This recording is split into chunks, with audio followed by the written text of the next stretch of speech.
Alan. E o que diziam esses áudios obtidos pela PF entre o Fernandinho Beiramar e membros do PCC? Ele dizia, vocês não sabem o poder que vocês têm na mão, ele falando isso para o PCC, vocês não sabem a força que vocês têm na mão. 2, ele disse que ele aprendeu táticas terroristas, ele não usa o termo terrorista, óbvio, né? Mas ele aprendeu táticas terroristas com as Farc quando ele ficou preso no norte do Brasil. E ele dizia que todo dia tem uma merda explodindo em Brasília. Vamos lá, vida que segue. Vamos seguir, vamos tocar aqui a nossa conversa. Hugo Carvajal, que informações você traz? Se a produção puder colocar aquele link do segundo PDF, né? Inclusive, mérito aí da Haline, que mandou do próprio site do governo americano, né? Da justiça americana. Essa é a acusação, tá, pessoal? Essa daí é uma das acusações.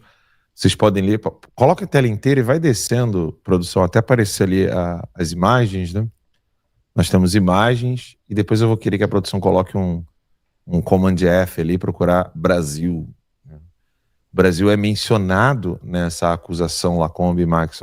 Esse aí é o Adel El Zabayar, que era a pessoa com quem o Carvajal e o Hugo Chávez faziam ponte com o Hezbollah. Vou só conferir que se não é Hezbollah ou Hamas. Mas é um dos grupos terroristas, né? O Adel El Zabayar, ele era ex-deputado da Assembleia Nacional da Venezuela, né, de origem sírio-libanesa, e era membro também do Cartel de los Soles. E ele tinha, então, esse papel diplomático e militar, ligando diretamente Carvajal, Maduro e Diosdado Cabello com os grupos terroristas. Então, você imagina, um deputado, membro da Assembleia Legislativa da Venezuela, que fazia essa ponte. Essa acusação aqui é porque é esse cartel que enviava cocaína para os Estados Unidos. Um dos, né? Que enviava cocaína para os Estados Unidos. Pode mostrar mais fotos aí, produção. Coloca bem em tela inteira para o pessoal poder ver que aqui nós não estamos fazendo matéria e notícia baseando-nos na Reuters ou em algum outro site, ou Infobae. Tem vários sites que estão comentando.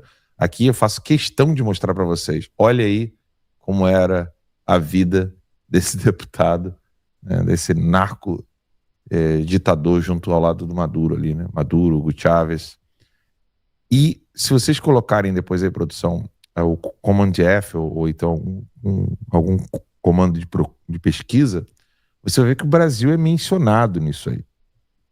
Então eles importavam a cocaína que vinha da Colômbia, passava ali pela Venezuela e vinha direto para os Estados Unidos. Só que ele, além da droga, ele recrutava terroristas.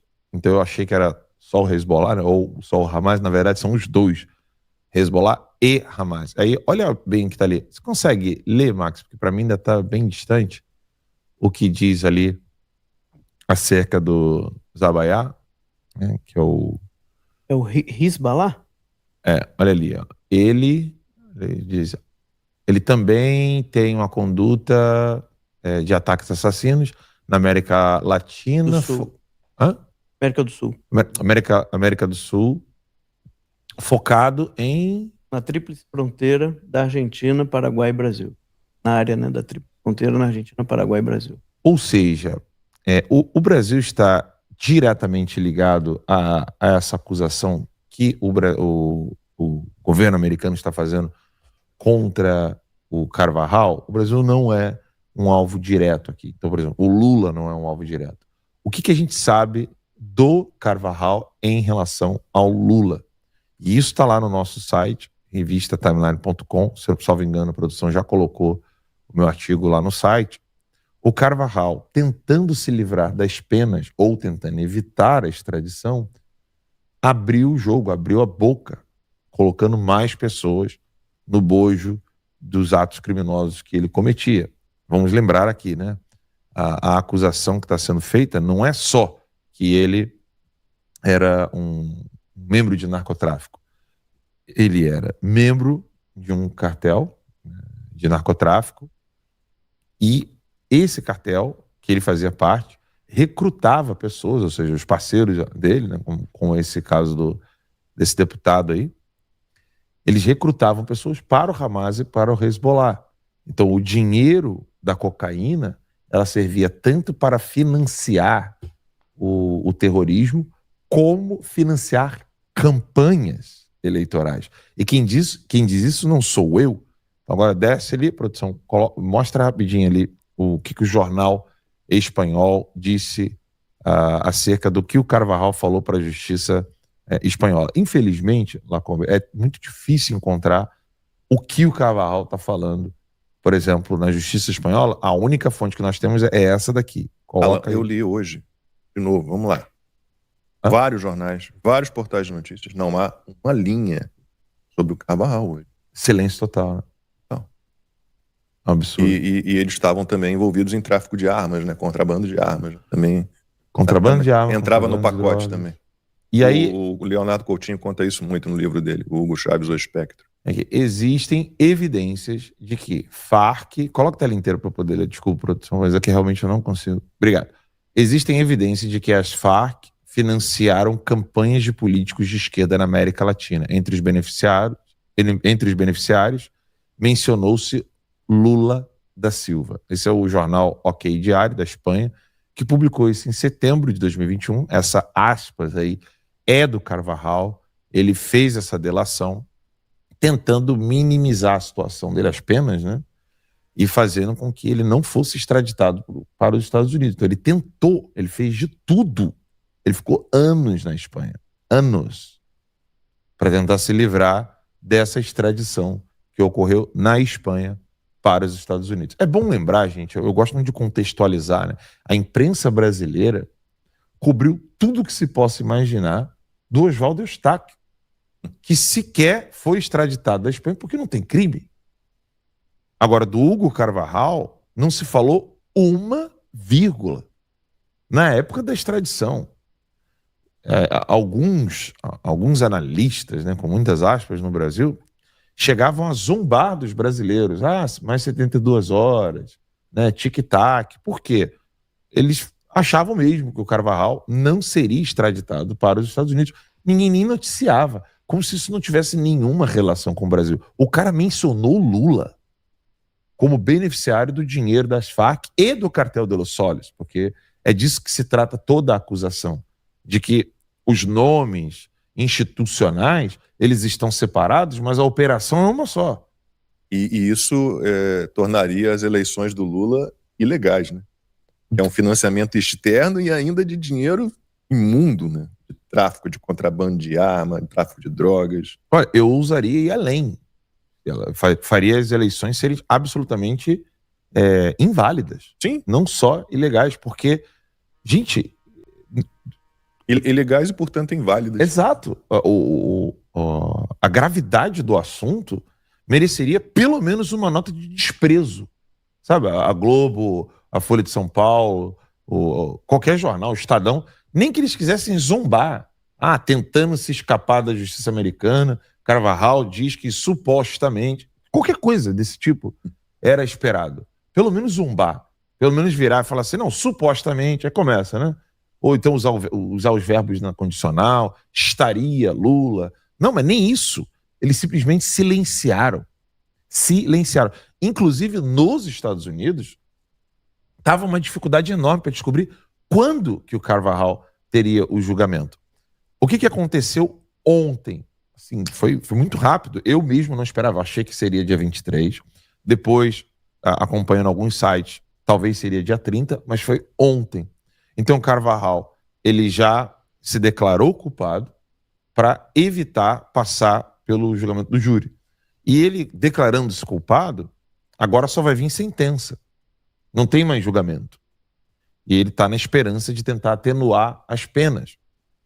Eu não sei se ele vai pegar perpétua. Eu posso dar uma olhadinha aqui. Eu li muita coisa sobre o caso, mas o Brasil está diretamente envolvido. Alan, o que aconteceu com o Carvajal pode realmente tocar no Brasil ou no Lula? Gente, nós estamos falando da justiça americana, nós não estamos falando da justiça brasileira, até mesmo porque a justiça brasileira, depois que ela passou o batom, né, depois que a Débora passou o batom na justiça brasileira, não tem mais justiça. Ela se prostituiu por completo. Então não existe justiça brasileira. Né? Pelo contrário, a justiça brasileira está atrás da Débora dos Santos, está atrás de pessoas inocentes, como as vítimas do 8 de janeiro. O Hugo Carvajal, ele é peça-chave de todo esse narcotráfico, narcoterrorismo, como alguns costumam utilizar o termo, né? É um neologismo, mas eu acho que cai como uma luva, esse narco-estado ou narcoterrorismo. Ele é peça-chave da América Latina porque ele fazia parte do serviço de inteligência. Na petição de acusação, você tem, por exemplo, o Maduro reclamando com ele, olha, pô, você usou o aeroporto principal de Caracas para levar cocaína para Paris. E aí, sabe o que é interessante? É óbvio que o que eu estou fazendo nesse exato momento são suposições, mas olha que interessante. A rota deles é Irã, China, Paris, na França. Daí você começa a entender o interesse do Emmanuel Macron na Amazônia. As visitas do Lula ao Macron. Porque não faz sentido, o Brasil nunca teve essa proximidade com a França. Quando Sarkozy era presidente, o Brasil nem sabia o que era visitar um presidente francês. Aliás, a França é quem mais atrapalha os acordos que interessam ao Brasil, né? Porque a França tem lá um protecionismo. Ela tem lá tudo subsidiado, né? Os seus produtores rurais não têm a menor condição de concorrer com os brasileiros, só estão ali se mantendo porque tem o Estado os bancando. Né? Isso é muito ruim para nós aqui. E a presença da França na Amazônia é absolutamente questionável. Eu não tenho prova de nada, mas assim, é absolutamente questionável. Não é só a questão da Agenda 2030, globalismo, meio ambiente, ou seja lá o que for, é absolutamente questionável. Quando você vê a natureza da acusação contra o Carvajal, você começa a entender, opa, peraí, tem alguma coisa aqui que é muito além do que eu imaginava. É igual esse sigilo do avião que a gente vai comentar, né? Do sigilo da FAB. O que mais tinha no avião? Além de uma verdadeira procurada pela justiça, né? Uma criminosa condenada. O que será que tem nesses aviões que nego mete sigilo, não pode saber quem viajou, o que se transportou nesses aviões?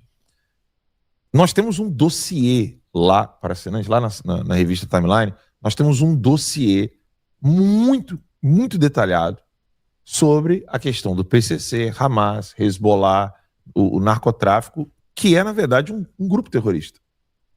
A maneira, o fato deles lucrarem com a droga não demonstra a totalidade da natureza das ações que eles praticam. Porque qual é o argumento técnico, né? Vamos usar esse termo, não gosto desse termo técnico, mas qual é o argumento que muitos utilizam na imprensa brasileira hoje para dizer que PCC, Comando Vermelho e outros grupos de narcotráfico não são terroristas? Eles alegam que o ato criminoso que eles cometem de vender drogas ilícitas, né, ou seja, material como cocaína, maconha e tantas outras, eles alegam que é a única atividade deles. Que tem também um contrabando de armas, mas que isso não se configuraria ações com finalidades políticas, que é isso que faz um grupo terrorista. O grupo terrorista, ele ataca, mata pessoas inocentes, é guerra híbrida, né? Você não ataca o exército do país onde você está. Um grupo terrorista, por exemplo, ele não vai atacar o exército, ele não vai atacar a marinha, ele não vai atacar a aeronáutica, ele não vai atacar o Palácio do Planalto, vamos dizer assim. Um grupo terrorista não faz isso. É interessante que, por exemplo, o Alexandre de Moraes, ele diz que a direita tem terroristas, né, que aquelas pessoas eram terroristas. Agora pararam um pouco, né, mas no início, com relação ao 8 de janeiro, o chavão, porque isso é chavão é clichê, isso não é descrição de fato, diziam que as pessoas envolvidas no 8 de janeiro eram terroristas. Golpistas e terroristas. Golpistas e terroristas. O Alexandre de Moraes e o Gonê, eles chegaram ao cúmulo de colocar uma acusação contra as pessoas, contra as vítimas do 8 de janeiro, com uma tentativa de impedi-las de conseguir asilo nos países. Sabe o que eles colocaram? Que essas pessoas, elas manusearam ou lidaram com material explosivo ou inflamável. Batom, Falando, quando você está na entrevista, você tem as perguntas lá. Já no formulário você tem que preencher isso. Na verdade, você preenche para todos os tipos de visto, né? Se você participou de grupo terrorista, etc. Mas no do asilo pesa se você fala assim, você já participou de algum grupo que praticou ato violento? Você fala, não. Você portou alguma arma, contrabandeou arma ou utilizou material inflamável? Não. Mas o que diz a acusação do Gonê? Que dali é engenharia total, engenharia maléfica para destruir vida de gente inocente. Fala assim, essa pessoa está sendo acusada de tentativa de... Como é que eles falam? Derrubada do Estado? Não, como é que é? Tentativa de... Abolição violenta do Estado de Direito, né? Ou do Estado. Abolição violenta do Estado. Estado de Direito, Estado Democrático. E aí, vejam o tamanho, a profundidade da malícia dessa gente. Então, uma Débora dos Santos da vida, digamos que ela consiga sair do Brasil, vai pedir asilo em algum lugar, por exemplo, nos Estados Unidos, ela vai ter que preencher lá. Você manuseou algum material inflamável e praticou atos violentos? Ela vai dizer que não, porque ela não fez isso. Mas na acusação dela diz. Sim. E ela não tem a chance de poder se defender. Zero. Ela não tem. E o que diziam esses áudios obtidos pela PF entre o Fernandinho Beiramar e membros do PCC? Ele dizia, vocês não sabem o poder que vocês têm na mão. Ele falando isso para o PCC. Vocês não sabem a força que vocês têm na mão. 2, ele disse que ele aprendeu táticas terroristas, ele não usa o termo terrorista, óbvio, né? Mas ele aprendeu táticas terroristas com as Farc quando ele ficou preso no norte do Brasil. E ele dizia que os traficantes precisavam começar a aplicar mais essas táticas, até mesmo para poder obter finalidades como diminuição de pena, soltura, benefícios na prisão, etc, etc. Alan, mas isso ainda não é o suficiente para configurar esse grupo como um grupo terrorista, certo? Tecnicamente falando, verdade. É verdade. E isso que o Fernandinho Beiramar falou, só por isso, ainda não é algo que possa configurar um grupo terrorista. Porque, de fato, o grupo terrorista tem que ter a finalidade política. Ou ideológica. Envolve religião. Mas calma. Étnica. Basta lembrar. Aí a minha resposta. Ela foi pensada para proteger grupinhos como o MST, por exemplo. Exato.